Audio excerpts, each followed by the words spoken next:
Now I'm at the point you wanna be with me. I'm vibing out at a higher frequency, cause everything that I want and I'm gonna be, it's when I wake up, that's when I start to dream. Someone you love is talking down, here is the plan. Let it fall through like a handful of sand. Nothing happens overnight, what you must understand. If you dwell on the bad, then you don't stand a chance. Something you want upset, saying why it ain't mine yet. That's because now you have yet to change your mindset. People don't put their mind to rest while they're so wired. A lot of people go to sleep and wake up tired. Power of positivity and persistence. Say that I can, we'll just sit back and witness. Make an impact when our time is done. Make money, help people, and have lots of fun. Whoa.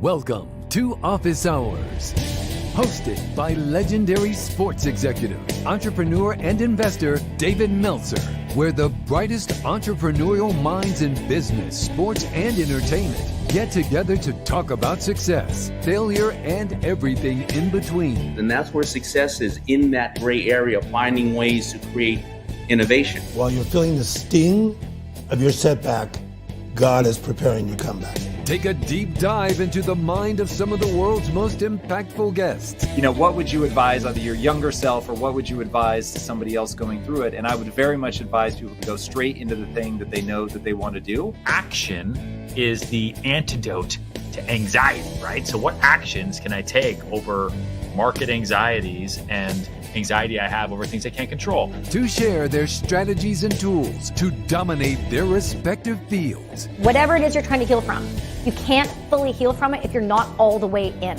It's not how smart you are, it's how are you smart. And when you understand your brain type, it also, that self-awareness is a superpower, but it also informs how you can relate to other individuals. No matter what level you think you're at or where others think you are, you got to reach up. David Meltzer hosts Office Hours.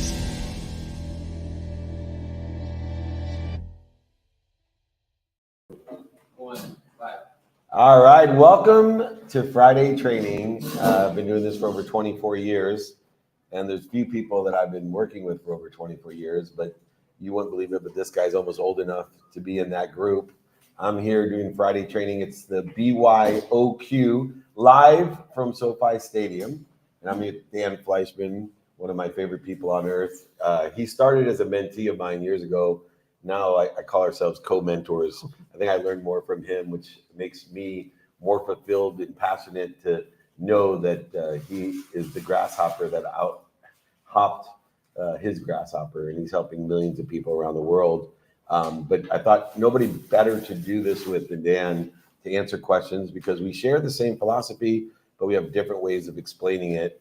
We're both beloved servants, living our lives to help other people, which I hope somehow I had some impact one way or another to help build what's important. And this gentleman is really doing it, and I'm proud of him and also proud to be a part of everything he does. All right, we're going to start off. Put your questions in. We'll be happy to answer those here. We have the SoFi, the very first mastermind here as well at SoFi Stadium.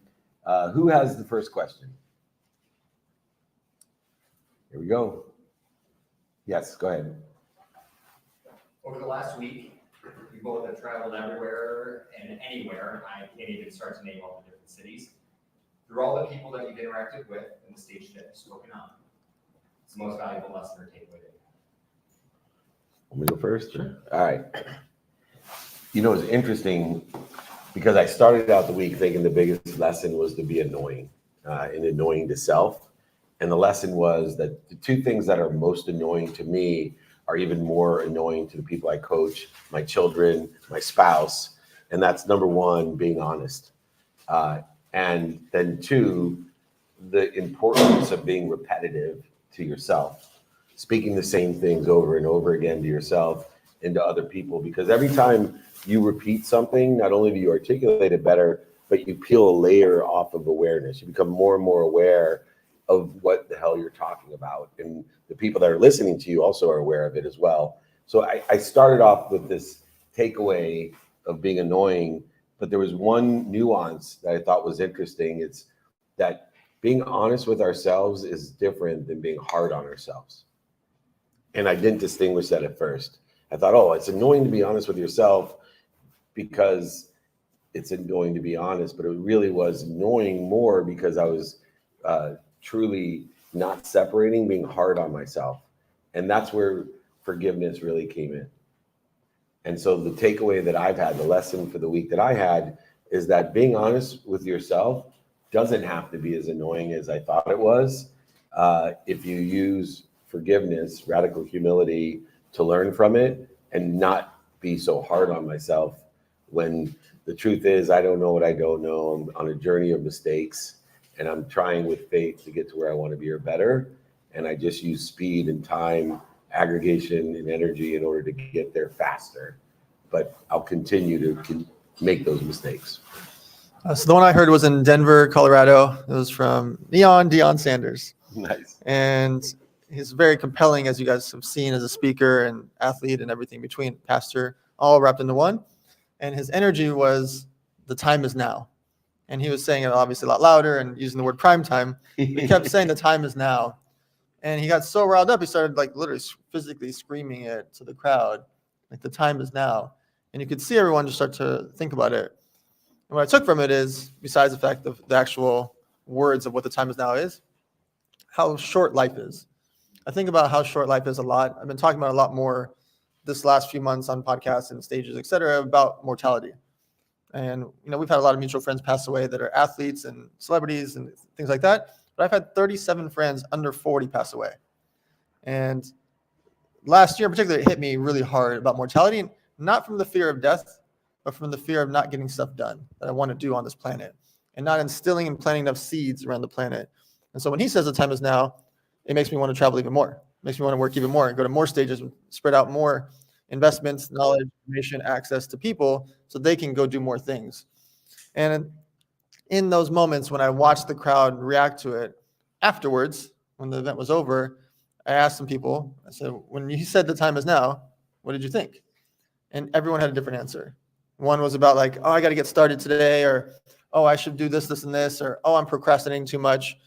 And for me, it's still stuck in my mind about just the concept of how short our life is. It's long and short at the same time, right? Theoretically, 100 years was long. Hopefully you live to 100, maybe 120 if you get a bionic arm. Who knows what happens with technology? That's really very fast when you think about the vastness of our planet, right? Or our galaxy. You think about the hundreds of millions of years we've been around. 100 years is, right? And so it's burned in my mind. And now this week alone, as it's flashed back in my head and seeing that highlight reel go, I keep thinking about more and more. And it's just embedded in me that the time is now. It's interesting, Dan, you said that about being the time now. Because one, I'm not afraid of death, but I'm just not ready for it. And I've utilized the construct of time in order to be productive, accessible, and gracious. And someone asked me, I was at SolarCon yesterday, and they said, all those young guys that you mentored, guys like Dan Fleischman and Jeff Fenster and Al Guido and Jake Reynolds and Russ Silvers, all these guys, Jim Heathier at Hyperice, they get so much stuff done. Can you teach me how to do that? And I said, well, here's the thing. The reason that those people are getting a lot of shit done is when I met them, they were getting a lot of shit done.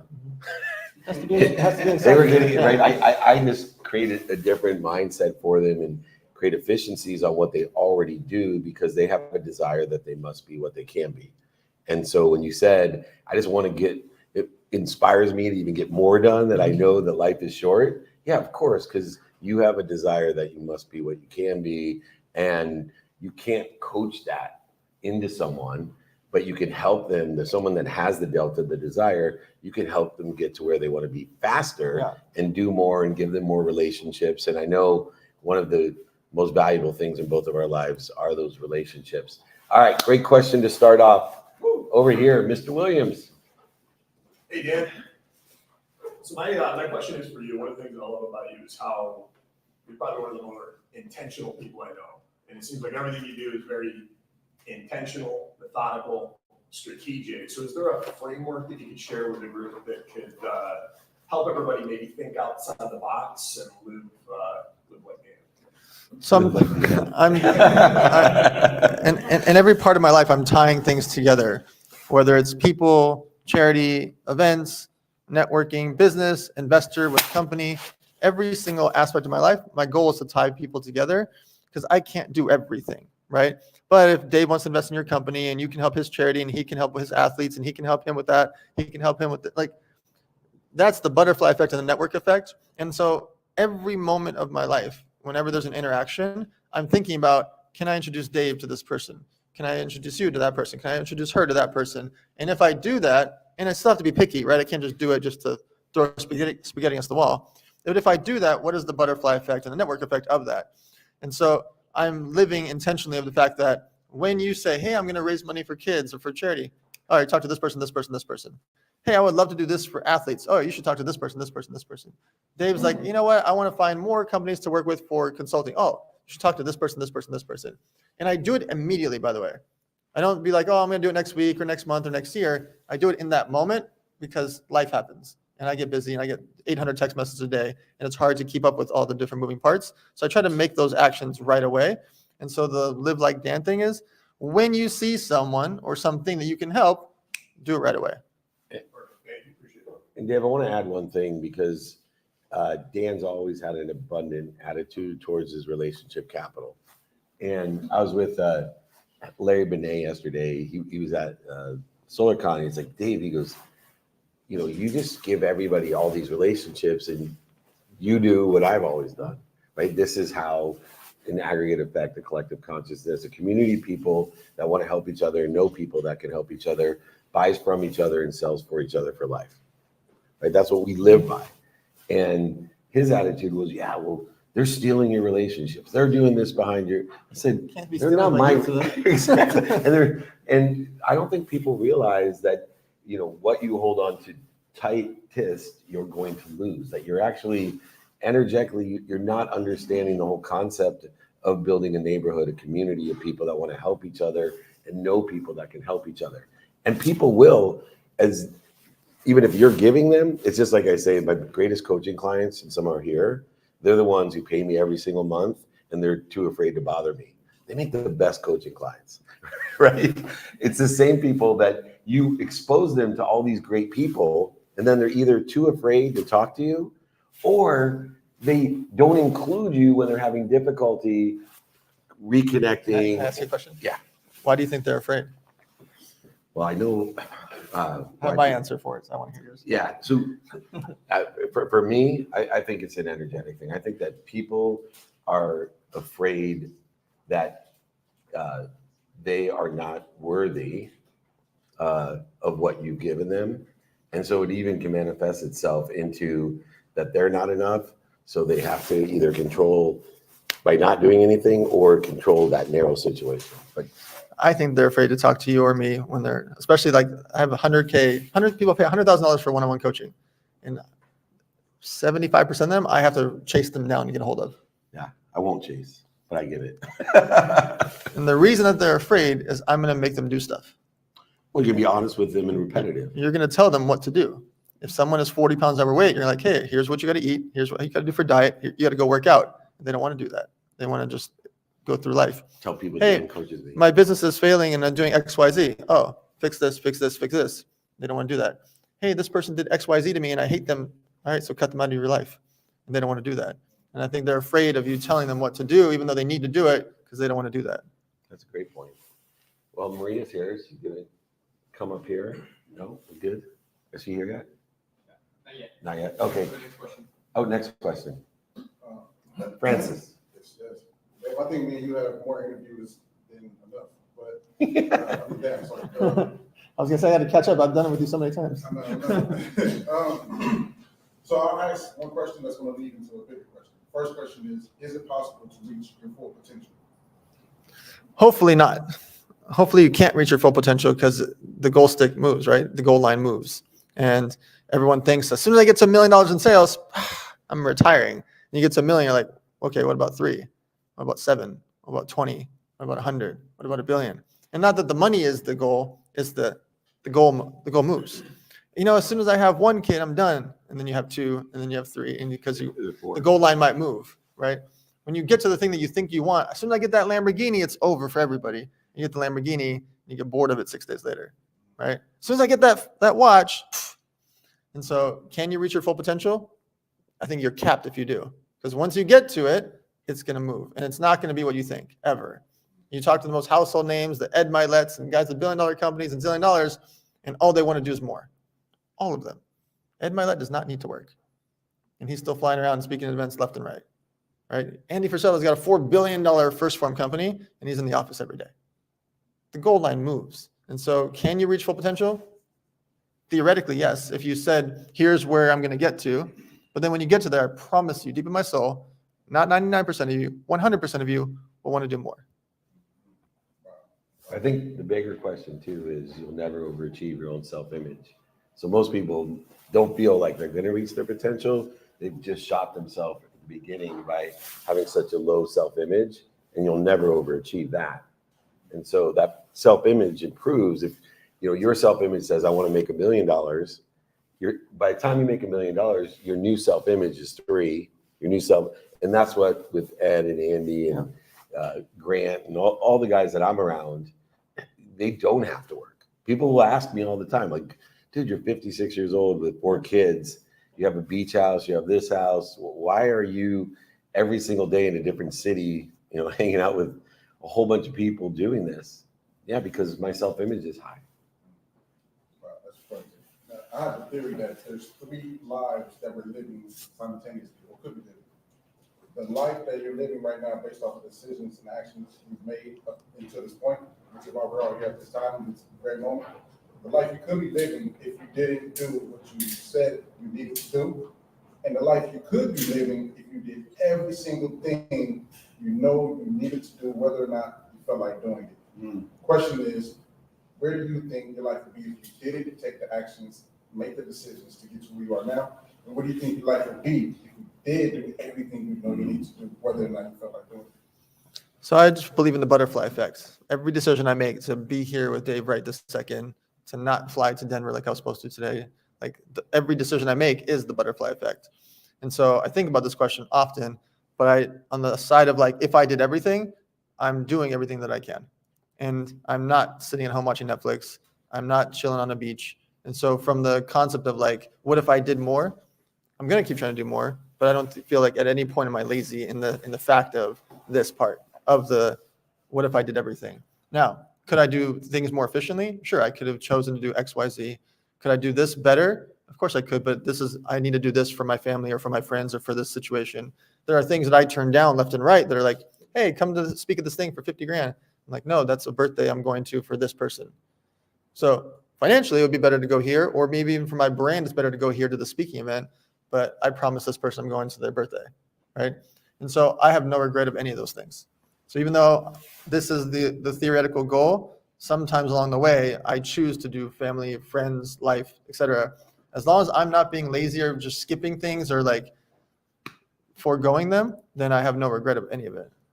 Now, I have to admit, I've been invited to 25 straight birthday parties for Dan, and I've never made one because it's my anniversary of my wife's birthday.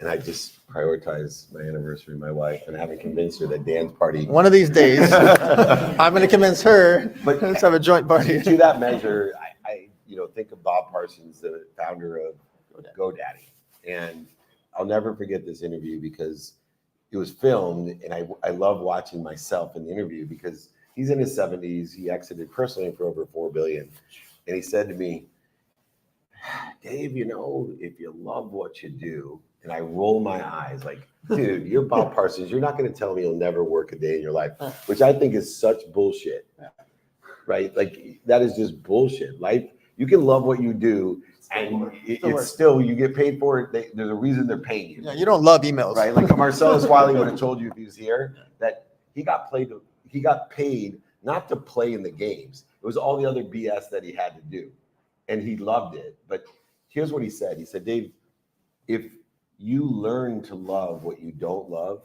and you learn to love what you don't like, you learn to love what other people don't love, and learn to love what other people don't like every single day, consistently, without quit, in the pursuit of your own potential, not other people's, not what's missing, not what you don't have. Life will tell you all its secrets. And it's those cheat codes that make things easy and gets rid of the dis-easy. And I break down things as easy, and I'm identifying what the dis-easy is, what's creating the interference between me and my potential, my truth, not your truth. And it took me years to realize that. And so there, in these different worlds of doing everything that you can, I say, do your best, learn lessons, and have fun. But do not be an extra miler. You know, as a coach for so many years now, there's a huge trap of people saying, I went the extra mile. People that go the extra mile. They go the extra mile every once in a while. And then they use it to justify why they're not where they want to be. It's the empty players that I like, the guys who do consistently every day spend time with their family. They consistently sleep. They consistently look at their finances. They consistently study faith. They consistently are healthy every day. They don't run a marathon every effing day, even though they could, but they exercise every day. They stretch, they have balance, they have nutrition, all the things that we see. And when you do that every day, you start realizing the physics and quantum physics and metaphysics of time, that 2 minutes a day is worth 2 hours on a Saturday. And so you do that consistently and you enjoy it, and you find the light, the love, and the lessons in taking the trash out, because you ask yourself one simple question to help you. For the sake of what? When I started looking at the trash, which I hate taking out, and I said, for the sake of what am I going to take this trash out? And I said, for the sake of the fact that somehow in my wife's eyes, that me taking the trash out is representative that I care more about her than myself, that I love her and appreciate her. And if that's for the sake of taking out the trash, I fucking love taking out the trash. I'll take it out every chance I get. If it's that easy to illustrate to my wife how much I adore her and how much of a priority she is. In all those years, I hated the trash and I complained and make our relationship work because I didn't ask myself for the sake of what. That resolves so many problems. All right, next question. Andrew, and then Jeff, sorry. You just see behind you. Unrelated, but Dan, I really love your philosophy on investing and the simplicity of investing. Can you talk a little bit to the viewers? I know that I heard you speak at another event about, if you invested into Apple when it first started, or iPhones rather. Can you talk a little bit to the viewers and kind of share that perspective and philosophy on investing early and how simple it is to get it? When you think about the things that you buy, if you like going to Walmart, why don't you have a little Walmart stock? If you spend $15 to $20 a month on Netflix, the best performing stock in history next to Monster Energy Drink, why don't you spend $20 a month on Netflix stock? And I always ask people in the audience, like, hey, raise your hand if you think iPhone, the Apple, will be here in 5 years. Do you think Apple, the company, will be here in 5 years? Everyone raised their hand. What about in 10 years? Okay, next question. Who here has an iPhone? 95% of people have an iPhone, right? And then I say the next hard question, and be honest, how many of you have Apple stock? And then there's like 15 people out of 900, right? Or 1 out of 40, right? And so then I say the iPhone was around $800 to $1,500, depending on iPhone 1, 2, 3, 4. There's been 15 of them. If you bought all 15 phones, it's around 20 grand. If every time the iPhone 1 came out for $800, you bought $800 Apple stock. iPhone 2 came out, you bought $900 of Apple stock. And you bought 15 phones. Do you know how much it would be? $26 million. It's $1,135,000. Like literally $1.1 million spending $800, $1,200 on something that you can't say you can't afford to invest. You bought a freaking piece of plastic, or you bought an iPhone. And every time there's a new phone that comes out, you buy that again, but you don't buy any stock. And so if you like to drive a Tesla, or you just think Elon Musk is cool, buy some Tesla stock. If you think that Google will be here in 5 years, maybe you should buy some Google stock. And so I just look at the reality. It's not rocket science. If there are companies that you believe in, that you are a shopper of, that you enjoy, or you see everyone else buying, maybe you should buy a little bit of stock. And relative to that is the question that most people don't ask in investing. And we've been blessed for over 20 years to invest together. And we made money and lost money together. But we always know our timing and risk tolerance. What I like about the simplicity of that strategy is that, think about it, if you're willing to spend $900 on a phone, you already inherently, in spending the $900, know your timing and risk tolerance. Because that actual purchase inherently has your timing and risk tolerance. So if you look at things that you're spending money on, maybe you spend an extra 10% on the same thing in stock. And you use that as a monetary awareness to your timing and risk tolerance. Most people, I'm amazed, they'll come to me and say, should I invest in this? And my first question always is, what's your timing and risk tolerance? Huh? I said, and this is why it's so important, timing and risk tolerance. It's not that you won't lose your money. You will.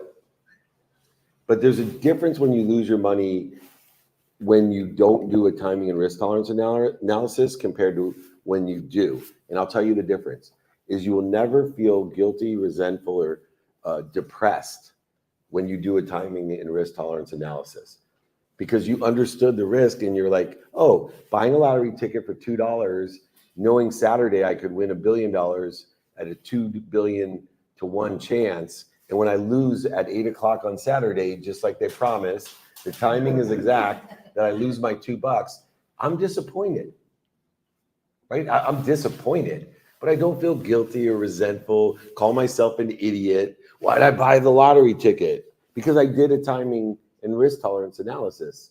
And if you do that mathematically, you'll see with combined his strategy of just spending extra on something that you spend on, invariably, you won't be guilty, resentful. You'll make better investments, and it doesn't take very many, $20,000 investments that turn into $1.3 million to be called a genius. One of my strategies, when I had $20 million, one of my strategies was to make 10 investments of $2 million each. And the way that I looked at it in the internet boom days was, if one of those was successful, it would be worth 100 million and everybody would call me a genius. Even though the truth is I lost $18 million on 9 investments and only one was successful. That's not really good financial understanding or awareness. But everyone would say, oh my God, that guy's worth 100. He's a financial genius. No, I just took 10 things and did timing and risk tolerance analysis, and one of them was successful according to that timing and risk tolerance. Great questions. Jeff. Yeah, so grab the mic if you don't mind, so everybody can hear you. So you're in the collectibles business, and one of his businesses. What's that? One of his. He's in the collecting people business. And so I just wanted to get your viewpoint.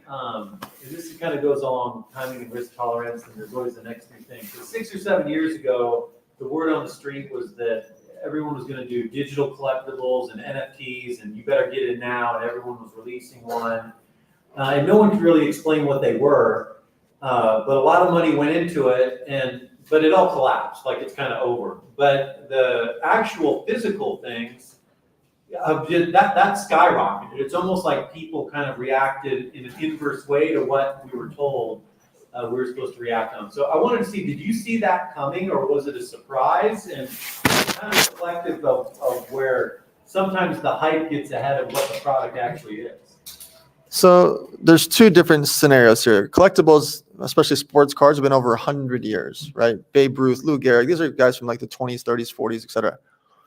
With NFTs, the hard part was that people were buying something of digital value that's too easy to replicate, right? You can make 1,000 NFTs, 2,000 NFTs, and there was rarity to it in concept and in theory, but we'd keep it on our phones and just kind of hold it or keep it on a wallet. What happened was so many scammers and rappers and influencers and artists were making these drops to do $2, $3, $4 million in one day and then not carry on the project. So you can't say all NFTs went away, because there are still plenty of NFTs that still work, right? VFriends is still going to throw a conference in August and have 5 or 10,000 people show up with an NFT. The concept of NFT, a non-fungible token, will never go away. It's actually way bigger than ever from function, meaning household name corporations, entrepreneurs like Gary Vee are using it for function of ticketing or buying a course. And at some point, it'll be for your medical records, real estate records, et cetera. It'll be amazing because it's non-fungible is what we should be using. However, selling monkeys and bananas is never going to be a thing again because too many scammers came into the space seeing how easy it was. And for some reason, hundreds of millions of gullible people were buying monkeys and bananas and not thinking about the projects that had real people behind them, real credibility behind them. On why I started opening sports cards, Gary Vee actually named Cards and Coffee. I didn't name it. He came up with the name for me back in October 2020. I saw something that had a void in the market, kind of like Blockbuster versus Netflix. Most of the card stores that we all grew up in or around or saw on the corner, it's the father and son. The kid is 26, the dad is 56, then he's 66, then he's 76, and he's 86. There's never any other employees. It's just father and son running an operation. They have no eBay. There's no StockX, no live streaming, no social media, no videos, no content, no nothing. They barely can find their address on Google because they're scared of doing that, right? They can't spell SEO. And so I just saw a void in the market of I can fight against Blockbuster. And that's why I started building this national chain store because I saw a void in the market. And on the NFT side, I like the concept of NFT because that's never going away of what the functionality is. I just hate what happened to so many millions of people of them buying, a giraffe and a monkey and it going away.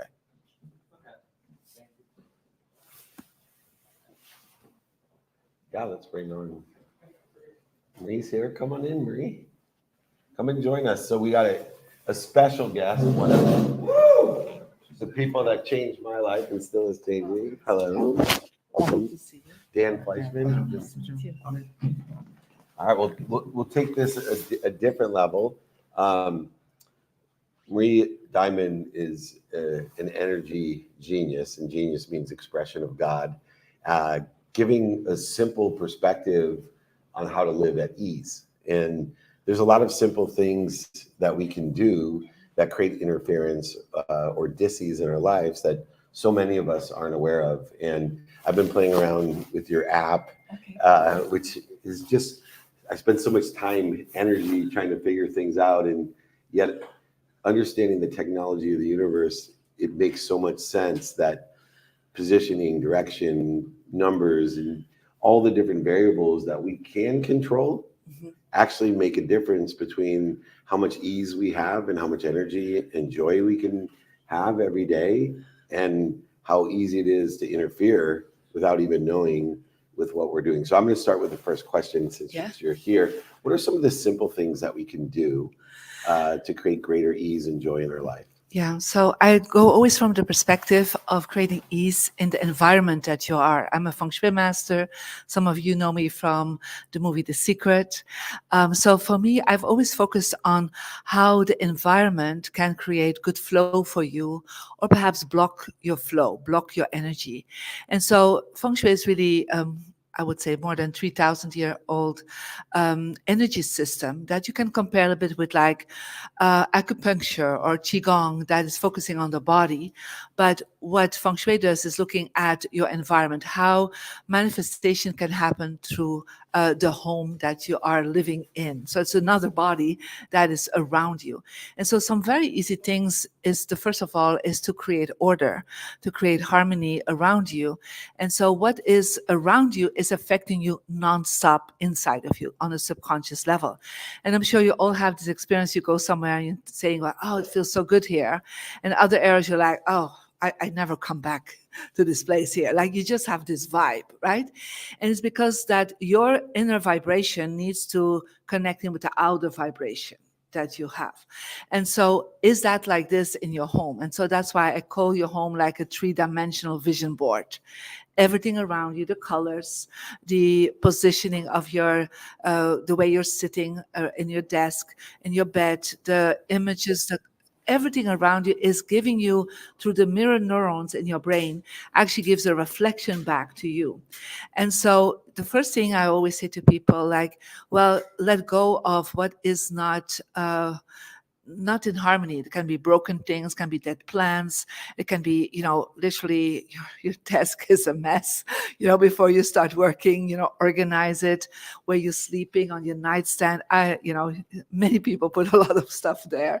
So I'm like, just think about, it's all affecting you subconsciously, but also it affects your literally your success, your abundance, your relationships, how you get inspired, your health. And so feng shui has understood that based on the birthday of somebody, you actually can connect in with the flow of energy that is around you. And that is what you were referring to. I have a free Mary Diamond app that you can find out your birthday. You put that in there, you put your birth gender in, and it gives you 4 wind directions that are optimum for you. And what they do, first of all, you will declutter these areas, because if you have put there any chaos, it will actually stop the flow between you, your home, and the universe. Yeah, because your home is a filter between you and the universe, and vice versa. And then you also put in things to activate it. Yeah, so certain symbols, certain books, and so we can go on with that. But that's kind of the first thing. And I think at the first thing, if we look to see where we spend the most time, one, in our home, especially today with remote working, your bedroom would be essential, because consistently more people spend time in their bedroom or in their bed than anywhere else, and they don't realize it. And then 2, you mentioned the desk that we do. Are there some things specifically, you mentioned the nightstand, that people do wrong? Either cluttering a desk is obvious, but how about in your bedroom? Are there certain things we can do? Yeah, so, as we're seeing now since COVID, a lot of people, okay, Dan has to go to Denver. Dan, thank you. Please get over. Yeah, thank you, Dan. So a lot of people now are working, like you said, in their bedroom, right? And they have their desk there. And I always say, in itself, that's already a problem, because your brain is very confused. Do I go to sleep or do I go to work? Right? So you're going to sleep and you still see your desk and you're like, okay, I need to still think about this and I need to do this. So like your brain is going, it's a hard time to sleep. Or you're going on your desk and you're like, part of your body is like, oh, I need another nap here, right? So the first thing I always say to people, make sure you make a division in your bedroom. If you work in your bedroom, just get a screen and just put it in front of your bed so you don't see your bed. Or when you sleep, put it in front of your desk so you don't see your desk. So it's just a very simple technique. But a lot of people have said that they are, first of all, not procrastinating so much anymore. They sleep better, because what we say work is called very active energy, and at night we need to be more passive and recuperating our energy. So that's like the first thing. In a bedroom, I always say very important is, what do you have above your headboard? Because it's like your brain is connecting with what is above your headboard. So if there's nothing there, well, it's nothing. But if you have the wrong image there, especially if people have images of water, they actually are like drowning and they're getting easier depressed and stressed. So, it's a bedroom. So you want to focus on something inspirational, even something romantic. It could be a quote. It could be image that just when you look at it, you feel like, I feel so good with that image, right? So you can play with that. And then definitely, make sure your bedroom is in harmony. So that means have good colors there. Some people are looking like, bedroom, I should do reds because it's like fire and passion. But we actually would say no. It needs to be more earth tones, like yellows, beiges, browns, oranges, because earth always ground yourself better. You'll start with much more energy in the morning than if you do fire, red colors. Yeah. And we'll take some questions from our peeps here. I will tell you one thing that I found. I was a resistant person to this type of, my wife loved it and tried to persuade me in believing in it. And I was resistant. And then I opened my mind and went full force into it. But it was amazing to me how many successful, passionate, purposeful, profitable people, when I came out and said, this stuff works and it's so easy, you know, and it is compared to other things that we have to work on in personal development. And a lot of the people in the personal development space, there's a lot of work you need to do. A lot of discipline, right? And like to pick my sheets a different color is a lot easier than trying to figure out, you know, past life energetic inheritances that I have. And I simply need to know my birth date. And now that I have your app, it can guide me as well. So I just found it really interesting how many hyper successful people utilize this. Yeah, I have over the years, I do this for 30 years. I think I have more than 20 billionaire clients that I worked with. And some of them were not billionaires when I started working with them, by the way. You know, I have more than 25 Oscar and Emmy award winning clients, but I also have more than 2 million online students. So it's like I've used my practice to get myself very successful. So from being a lawyer in Belgium to become, you know, global renowned in my field. So, but yeah, it's everybody can practice it. It's very simple, right? It's just adjusting and shifting some things. And always remember that you can do so much with your mind. But if the mindset of your home is telling a different story than your own mindset, then I'm always saying, who will win? Because your home is there all the time sharing that same story. While you perhaps think about for 5-10 minutes through affirmations or through visualizations, I'm telling you, your home is always manifesting stronger than yourself. Which wolf do you feed the most? Remember that story about the two wolves?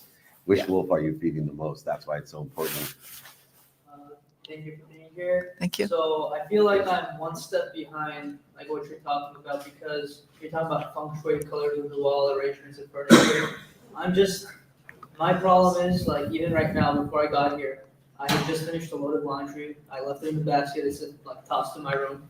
I come home, maybe I leave my shoes laying somewhere, and I just push it on till later. You know, then I put paper on my desk, and then next thing you know, it's like barely any time passed, and it's all piled up. Yeah. So can you give some practical tips, like before we rearrange the furniture, Yes. the walls, how can we make our habits and organization a little easier, besides decluttering? Because I try to get rid of what I can, but for some reason it just piles up. It piles up.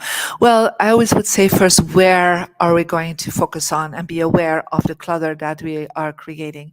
The first one is always the entrance. Nowadays, with all our packages coming into our home with Amazon or whatever, it's like it piles up. Even in my home, we suddenly like, oh my God, I have so much packages laid up. So make sure your entrance is first of all always decluttered. Yeah, because the entrance is considered the mouth, the energy portal of money. So that's the first thing you can work on.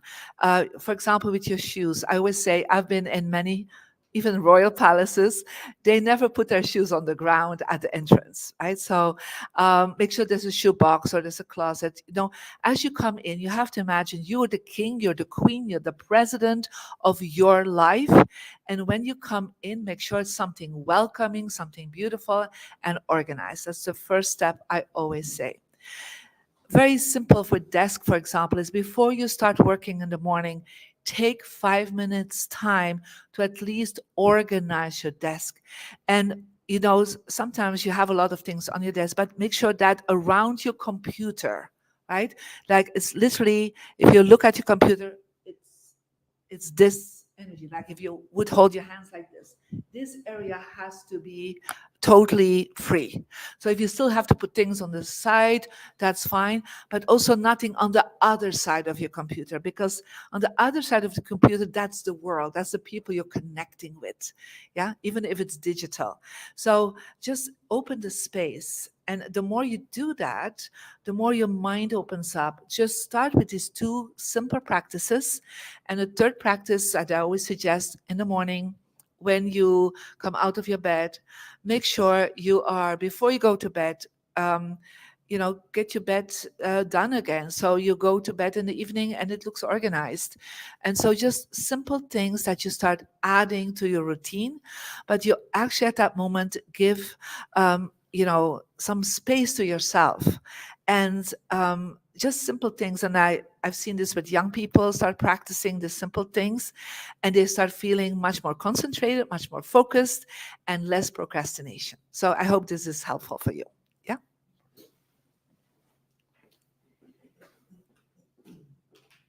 Hi, thank you for your time. So we talk about the space around us, but over the years, I've let go of a lot of toxic people in my life. But dealing with trauma, with clients that go through traumatic experiences, I do meditation, the dirt journaling. But do you have any tips on how to protect yourself from taking on their energy? Well, on the free app, you will actually see a meditation called the Tubes of Light meditation. It's a 5-minute visualization. And what is the app so people can? Yeah, it's Murray Diamond app. So you just go there. You can also go to the bookstores and get my book, Feng Shui Your Life. And there's also the QR code in there to get to the app. It's very simple, Murray Diamond, and you'll find it. So I came also from a household was very traumatic experience, right? With a lot of physical and emotional mental abuse. So one of the things I learned when I was 7, this is a meditation my spiritual master gave me when I was 7 years old. And that has been a life changer for me. And I work specifically with colors. So because I work with people from all religions and all cultures, and the color to support you, to protect yourself, is actually royal blue. And you will see the kings and the queens in Europe, they will wear a lot of royal blue when they come in public. Yeah, even during their coronation, they would wear royal blue coats or dresses, because it is a frequency that works for everyone, by the way. And so by just visualizing that, but if people are going publicly somewhere and they're very sensitive, I suggest them to sometimes wear a royal blue coat, for example. Yeah. So, or something in that field, or even visualizing themselves with royal blue around them, and they feel like the negativity is not coming in so easily. Yeah. So this is how I survived my childhood, by the way. Yeah. Sorry, you would use that with clients that you deal with too? Yes. All my clients, the first thing they learn is the Tubes of Light meditation. Yeah, that's a given. So why did you choose this color? Well, today I was like, I almost wear the royal blue, by the way, but she's afraid of me. No. I had no idea what I was going to do here. Right. Always Nobody ever surprises me, does, exactly. right? And so when I was tuning in, I have I work with 24 quantum colors that work for everyone. Yeah. So this morning when I was tuning in today, I felt like, I need to work with lilac. And lilac is to help people to let go of the past. Yeah, their past behaviors, the past disciplines, the things that didn't go well for them. So I just tuned in, not knowing that you would be all here. So apparently that's the frequency I had to wear today. Yeah. Hi, my name is David Williams, and thank you for coming in today. Thank you, David. Appreciate it. So we have a youth program, the Fifth Degree Academy, where we educate youth. My question for you would be, if you could wave a magic wand and pick maybe 1 or 2 life lessons or learning to institute our youth in America in the curriculum today, what would they be and why? Interesting. I come from Europe, right? So we have a little bit of a different culture, definitely also when we grow up. Education-wise, I would say definitely also in parenting, it's a little bit different. So living here for about 20 years on and off, I would say one of the things that I've found that is not happening enough in with children, or perhaps the children to the parents and parents to the children, is taking time together. Yeah. In Europe, it is normal that we have breakfast together. It is normal that we have dinner together. And that's, I have 3 children, so I from 38 till 20. So I have done 2 generations.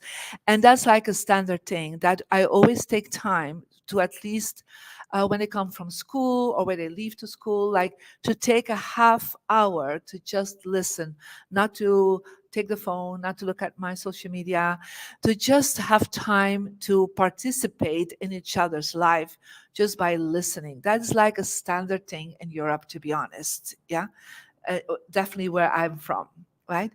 So that's something I feel is sometimes missing here. When I talk to my children, then when their friends would come over, they're like, oh, your parents are sitting at the table with you. Like, that's just so surprising for them. And they have a conversation with us. Like, another thing that is, the listening part, but also preparing food together is something very done in Europe, like, or setting the table together, or, doing the dishwashing, putting everything together away. So like around a meal, like doing something together, and not just eating. Or door dashing together. Or? Door dashing together. Door dashing. Yeah. Okay. What do you want? Yeah. But it's That's really very interesting. That's all like two things I would definitely see as a big difference, or even cooking together. Like, I bring the kids from, my daughter is in UCLA, so some of her friends come over, and I prepared, all the ingredients. And guys, go and make your pizza together. Like, oh, some of them haven't even know how to make a pizza. Like, it's like these are things that in Europe are like so traditional that I feel like here in America we're missing out a little bit on that. Thank you so much. You're welcome. And I think to that too, when I think about COVID, the thing I miss the most, which may be an interesting way to look at COVID, but the thing I miss the most about COVID is my family dinners. By far. I actually came to an epiphany because I get invited to so many sporting events, and we were talking at the table and I got choked up. And my wife's like, are you okay? She goes, my daughter's like, Dad cries over everything. Have you seen his videos? And I'm like, it doesn't work unless you cry. Tell people the truth. But I said, I was just thinking that next time someone invites me, even if it's the Super Bowl, to go on the sidelines of the Super Bowl here, that I would rather be here at the table. And I think to that end, there's so many simple things that we miss out on that is more than just colors and positioning. It's being intentional about the prioritization of everyone values their family, certain pieces and parts of their family, but I promise you everyone values some pieces and parts of their own family. Go ahead, Prince. How are we doing on time, by the way? Okay, perfect. I guess I have two questions. You always have two. No. Is there something significant, Maria, about that? I love questions. I love asking great questions and getting great answers and internalizing it so I can reflect. So I guess my first question is going to be, since you have 3 children and since you're so highly spiritual, and I would consider myself a highly spiritual person. I call it my antennas and I get downloads from the cosmic universe. But I've never heard the things you're talking about, like ever.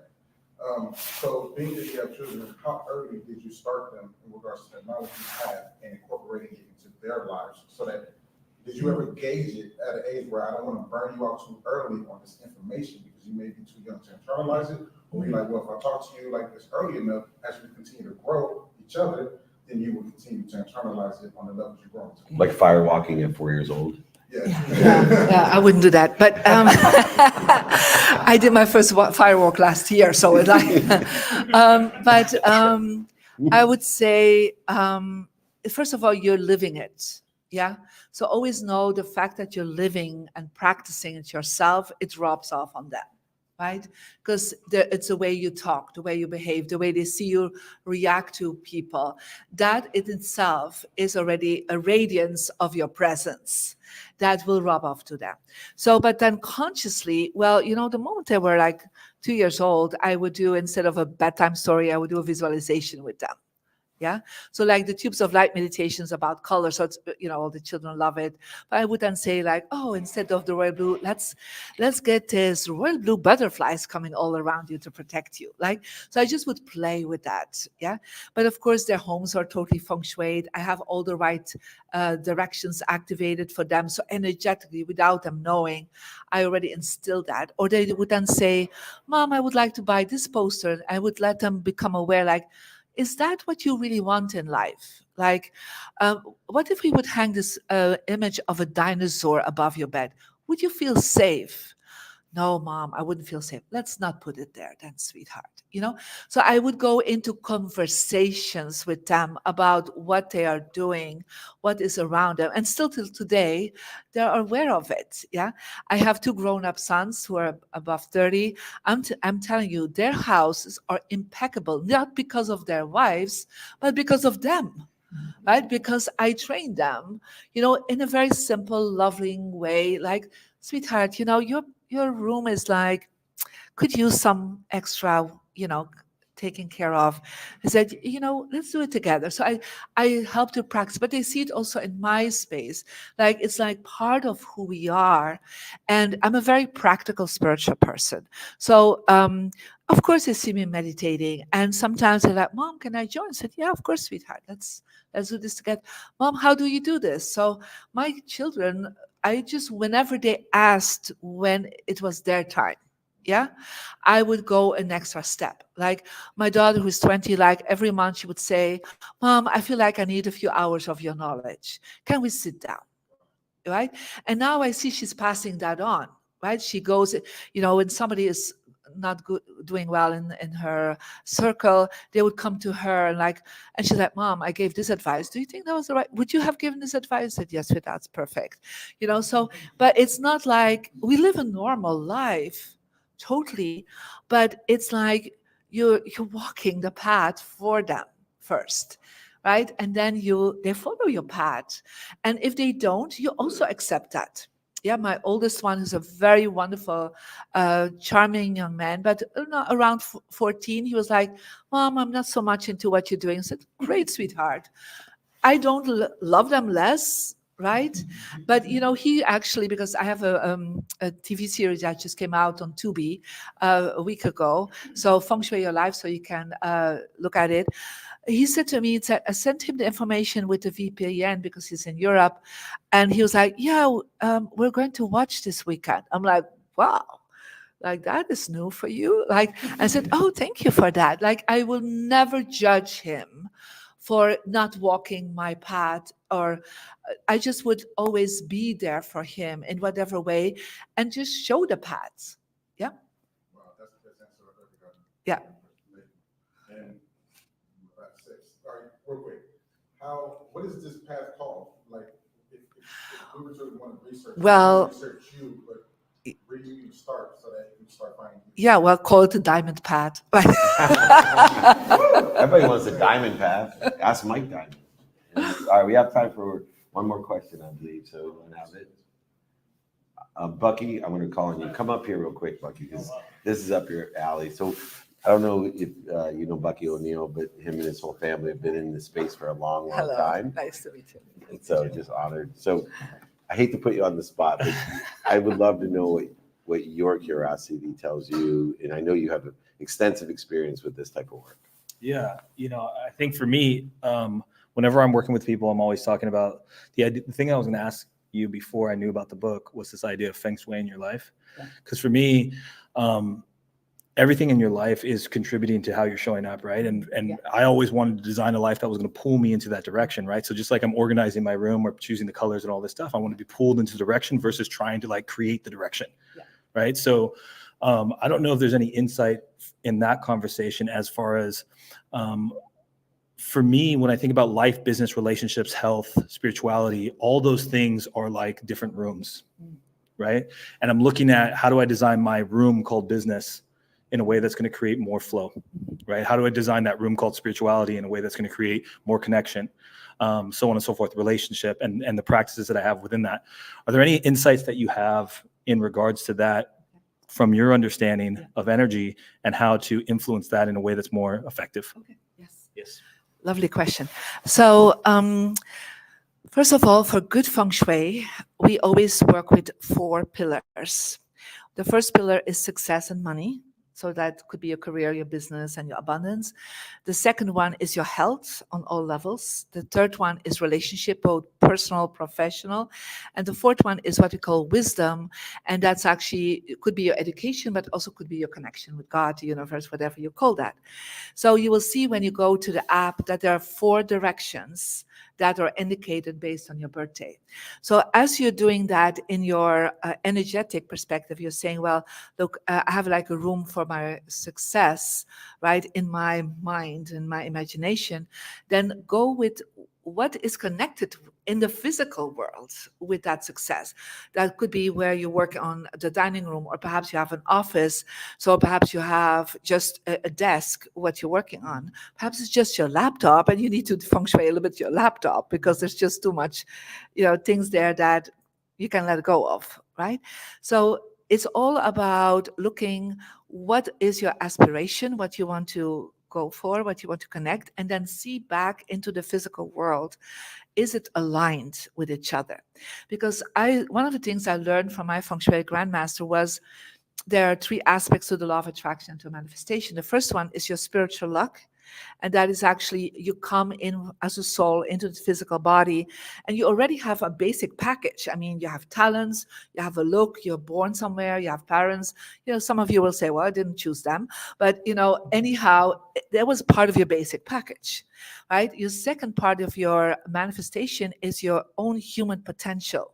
Like your mindset, your actions, the way you behave, the gratitude you have. And, you can have a great voice, but never use that voice. Yeah, that's part of human potential to do something with it. And the third aspect is where you are located, like where you sleep, work, live. Is that aligned with your soul purpose? Is that aligned with your human potential that you have perhaps in your mind? But I always say each one is responsible for 33% of the results. So a lot of people get stuck in their journey because the environment is telling a different story 24 hours a day. So if you can align that with the aspirations that you have, then actually it goes easier, because going back to that easiness, yeah, that is what I've seen. I mean, all my success I have done, I have to be honest, I haven't done any marketing. Yes. Yeah. Everything has been organic, like getting into The Secret, getting the TV show, getting the books, 9-time bestseller or something. So everything has been with ease. It all has come to me without me pushing forward with willpower. Yeah, because everything is aligned. Does that make sense? Okay. And I think that is congruent and aligned with what paradigm shift that I try to empower people with, which is stop worrying about or pushing for, just figure out what you're doing to interfere with I am. Interfere with the process of allowance, interfering with your potential, your truth. And, I look behind me because I'm blessed to have this as my office. And when they started doing construction, because I always felt, and so, same with most of my team, if not all, every time I came in here, it was like walking into Augusta National. It's just pure peace. Like I almost tear up because it was such a peaceful place. And the last few times, because they're doing construction for the World Cup, and they've disrupted my ease of this, sanctuary of sports and entertainment, by the way, since Taylor Swift supports my cause. I appreciate you, Taylor. But it's interesting, just as we finish up, just simple construction can create disruption and dis-ease. Correct, yeah. And so, of course, we are not always in control of everything, right? But then you need to tap into other aspects that you can be meditation, can be visualization, can be just saying like, your app, like your TV show, bringing you here to my disruption. Or reading a book or whatever it is. So if the construction is there and the chaos is there, there's so many beautiful tools that beautiful teachers have created over the last 10, 20, 30 more years, thousands of years actually, right? To tap into that. And one will work for you, and perhaps that one will not work for somebody else. So go on the journey and find out which tool works for you to really find your path and to manifest what your purpose is here in life. Marie Diamond app, mariediamond.com. You can change your life by changing your environment, your color, your positioning in the world and in space. And you've been doing it for over 3 decades and changing people's lives in a different way. We're going to conclude the online, then we'll take some more questions live here if you have them. I want to thank everyone. We've been doing free Friday trainings for over 24 years. Blessed to have everyone here in person, but especially on all the different platforms that we're streaming to and through. Remember, most importantly, I am. What am I doing to interfere with it?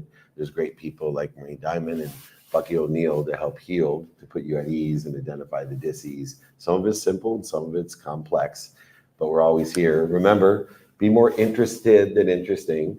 Be kind to your future self and do good deeds. We'll see you next week.